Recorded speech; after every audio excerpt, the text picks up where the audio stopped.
Сайн байцгаана уу? Ээжээ болон үзэж байгаа та бүхэндээ энэ хорон мөчийн мэндийг хүргэе. Өнөөдөр та бүхэндээ жирэмсэн болсноо хэрхэн яаж мэдэх вэ гэдэг талаар зөвлөгөө өгье гэж бодлоо. За эхлээд таны сарын сүүлийн сарын тэмдэг хизээ ирсэн бэ? За жишээлбэл 5 сарын 6-нд ирсэн гэж бодъё. За тэгвэл таны сарын тэмдэг доктортой ярьдаг 28 хоног өмчлөлттэй гэх юм бол за жирэмсэн мангалттай өдөр нь талаар нь шүү дээ 14 хоног гэсэн үг. Тэгэхээр 5 сарын 6 дээрээ 14 юм. Тэгэхээр чинь 5 сарын 20, 21, 22 энэ 3 өдөр тий. Ихтэй 3 өдөр шүү дээ. Тэгэхээр энэ өдрүүдэд та жирэмслэх магадaltaй. Таны өндгөөс биеэс гадагшилсан жирэмслэхэд бэлэн болсон гэсэн. За хэрвээ та бэлгийн харилцаанд орсон өдрөө санаж ивэл хүн гэж жирэмсэн болсноо мэдэх маш амархан боломжтой. Хэрвээ мэдэхгүй байх юм бол за магадaltaй өдрөө ингээд олчлоо. За тэгвэл дараагийн сарын тэмдэг ирэх ёстой өдөр нь 6 сарын 4 хавцаа гэж бодъё. Тэгэнгүүт тэр өдрөө яг хэрэг жирэмсэн болсон бол зарим хүн баг зэрэг цус үзэгдэг гин. Тэр нь яасан үзэгдэл гэх юм бол таны савнд одоо умаа хананд чинь энэ бэлгээс хоёр ингэж нэг зигот үсгээд өр хөвгөл үсгээд таны ханд ингэ бэлтгэхэд заримдаа ингэ нөгөө ханыг ингэж бэлтгэх үед ингэ цус гардаг гинэ. Тэр цусаас бэж болно. Тэгээд яг нэг хальт цус үзэгдээд нэг сарын нэмдэг хальт ирээд яасан гэж хүмүүсээс андуураад байдаг. Тэгээ үнэндээ бол зүгээр л өр хөвгөл маань таны ханд бэлтгэж байна гэсэн үг байна. Зарим нэгтэйчүүд тийм тохиолдолд ажилладаг. Зарим хүмүүс бол юусоо мэддэхгүй шүү дээ. Тэгэл нэг сарын тэмдэг яачихгүй. Үнэхээр эмэгтэй хүн стресстэй тий ачаалттай ажиллаад ингэсэн үед бол сарын тэмдэг хоошлогддог урт хойно хэлбэлзээд 5 хоногийн наан цанд байж болно. 5-аас дээш хоног гэх юм бол та жирэмсэлсэн байх магадaltaй яах нь шүү. Тийм учраас сайн бодоод за миний хамгийн дараагийн сарын тэмдэг 6 сарын 4-нд ирэх хэрэгтэй байсан. Гэтэл ирээгүй. Тэгэнгүүтээ тэрнээс хойшоо 7 хоног хэрэг чинь 6 сарын 11-нд би жирэмсэн тестээр үзлээ. 7 хоног хүлээгээд ирдэггүй үзлээ. Тэнгүүд нөгөө жирэмсэн тестээр үзэхэд ажиллахгүй байж болно. Яг ер нь бол 2 тестээр үзээрэй.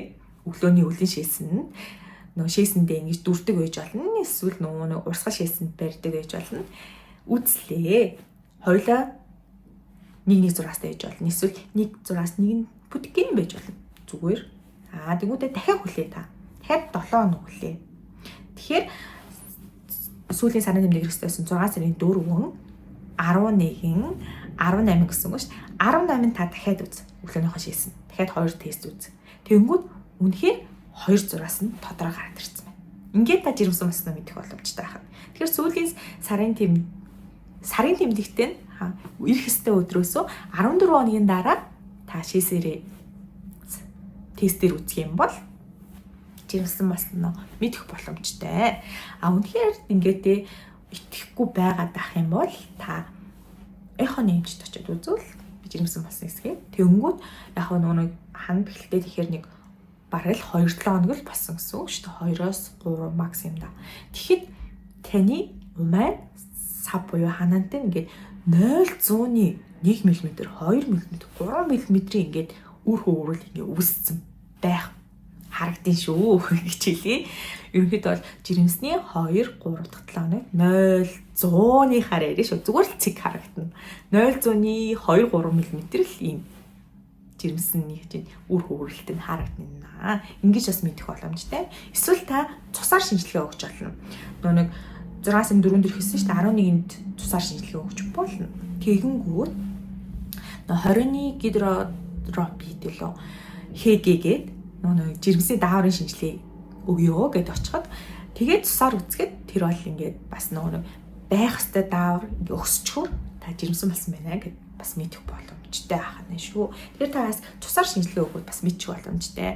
Мөн бас нөгөө шулуун гизээр халууны үзэж бас болт юм лээ. Жирэмсэн болохоор эмэгтэйчүүдийн биеийн хэм устдаг тэгэнгүүт 37 байх хэвээр бие юм чинь 39-өөс дээш болчих. Ерөнхийдөө бол жирэмсэн болсон магадaltaй гэж бас үзэх нь.